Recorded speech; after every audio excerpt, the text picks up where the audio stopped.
With trepidation, she stares into the mirror. Will she remember each of her lines? Do her fans still love her as they once did?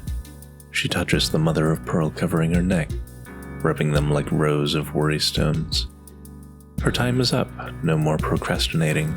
She masks her unease behind a painted smile and strides out onto the stage. The spotlight is a blinding sister of the sun.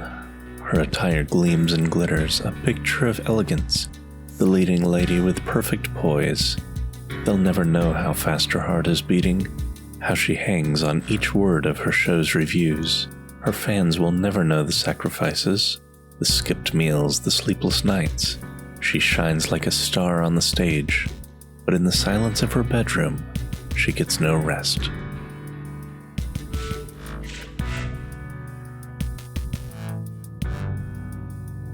Butterflies disturbed the pit of her stomach. Another glass of wine to settle the nerves. This time would be different than the last. Easy to say, but difficult to believe. Just a night on the town to meet some new faces, new voices, new friends, new places. She put on her finest jewelry and pearls, the chains and links, the glint of gems, intending to turn heads, dressed to impress. For just one night, hear her ex less. She heard that voice, felt the doubts crawl in. Was she too old, too skinny? Was it too late? Too large, too timid? Could she find a date? Maybe it wasn't worth the risk at all. Maybe it was easier not to fall.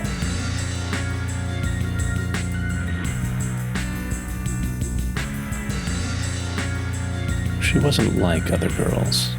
There was something off about her, foreboding that couldn't be placed. The strangeness of her smile was unsettling, the glint of her eyes captivating. The moonstones she wore gleamed in the night as she sat alone staring at the sky. The moon waxed for only a few nights more. She could feel its call, knew the terror to come.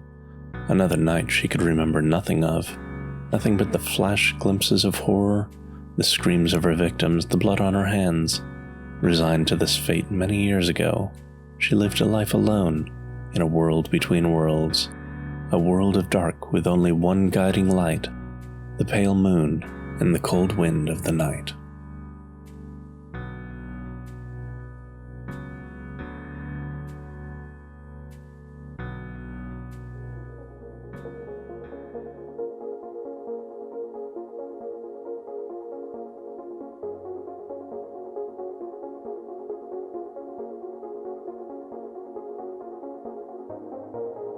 This was going to be the night, she just knew it. The flowers, the dinner invite, her favorite place. She was on cloud 9, dreaming of the day ahead. Would he get on one knee? What kind of ring would he bring? What exhilaration! She felt light as a feather. It just had to be that he would ask for her. She would say yes, and they would be one. Donned the citrines and pearls, near glowing. Couldn't stop her smile growing. Fixed her makeup, pinned up her hair, opened the door and was met by his stare. She knew in this instant what her future held. Young love is bliss like no other.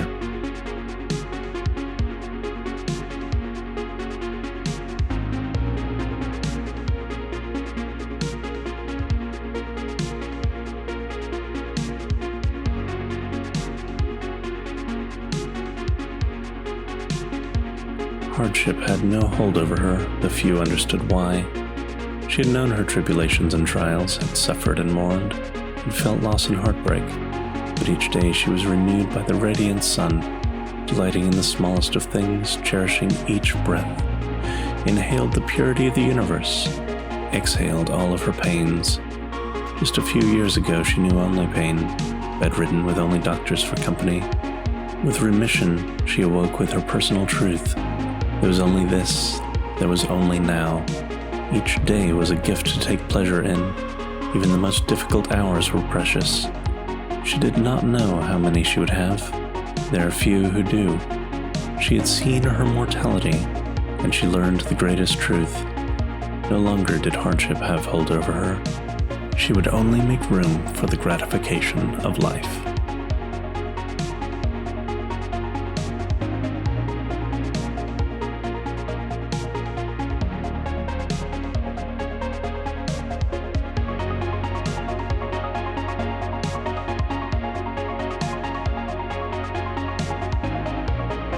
success may be fleeting, but it could sure feel good.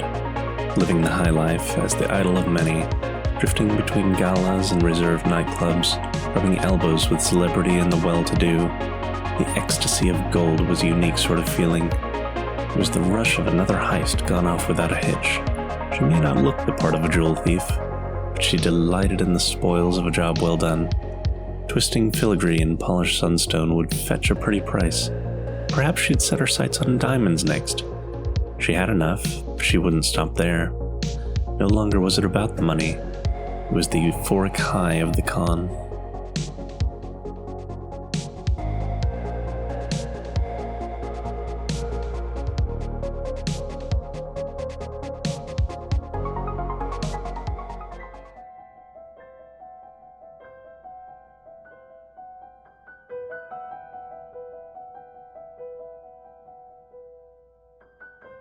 Lost. It was not a question of where, rather a matter of who, perhaps what. She was lost. The core of who she was, what she was, absent. Ennui and melancholy all. She was the forgotten middle child, the overlooked average student, the secret woman on the side. Always the second choice, never the first. She felt hollow, living as leftovers. It was a dull, constant kind of grief. To be a supporting character in someone else's story, no matter how she was adorned in beads and feathers, she feared it would never be enough. Yearning to find her place, she was lost.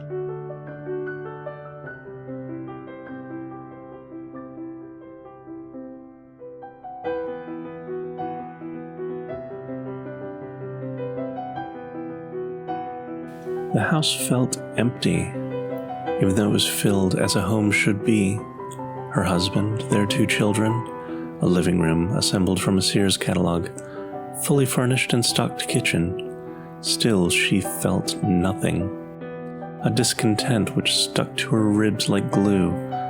The vivid cyan of the enamel necklace, the scintillating sparkle of quartz, they stood in sharp contrast to the gloom in her soul. By all counts, she should be happy. She had a life many might desire, but depression does not follow the rules. It creeps unbidden to fill each corner of the heart, choking out and casting a shadow over every source of joy. Behind her smile was a sorrow screaming for help. Every day is a struggle just to wake up, just to stay alive.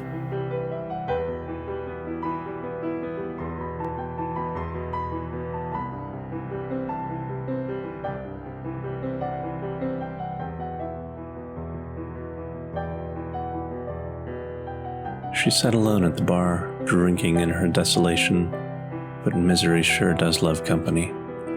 The brilliantly cut sapphires shone brightly like so many tears hardened to gemstones.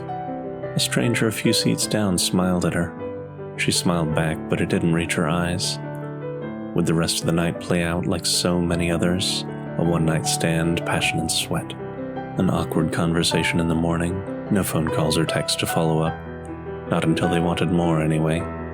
She wouldn't say no, she never did. The moments between the sheets never lasted. They gave her a few moments of pleasure. Her scarred heart needed healing and patience. If only someone would take the time.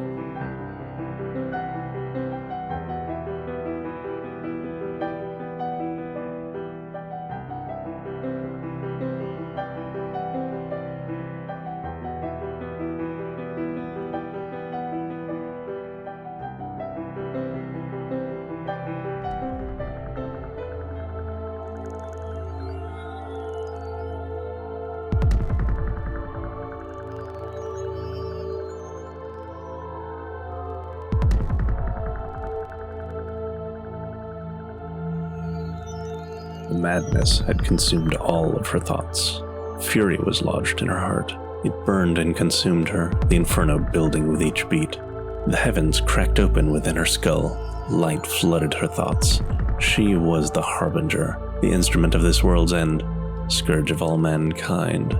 Nature's answer to a species too arrogant to live. Mistress of the holy flame, all would answer to the crucible of judgment. The Huntress was a force of nature. Nature would not be denied, not even for a species as advanced as humans. Cities would be razed and laid to ruin. Empires would be brought to their knees. Man's hubris summoned this.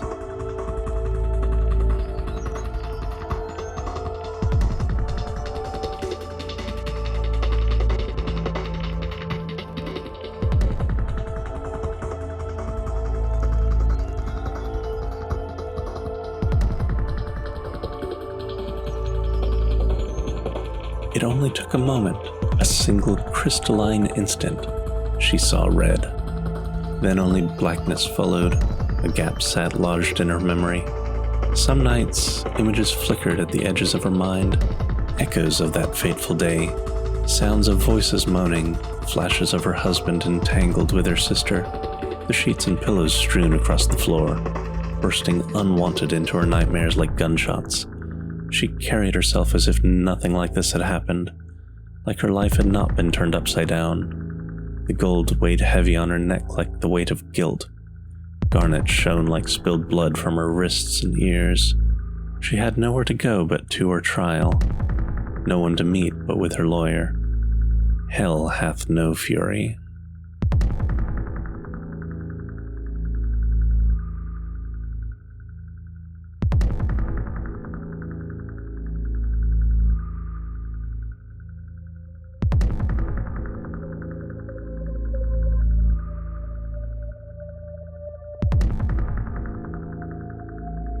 The injustices played out again and again, violence inflicted on the powerless, brutality at the hands of the powerful, shouted pleas and cries of pain going unheard. She had made a sacred vow and remembered each word.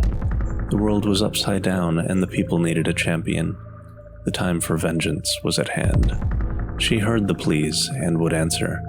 When she struck back, the entire world would tremble.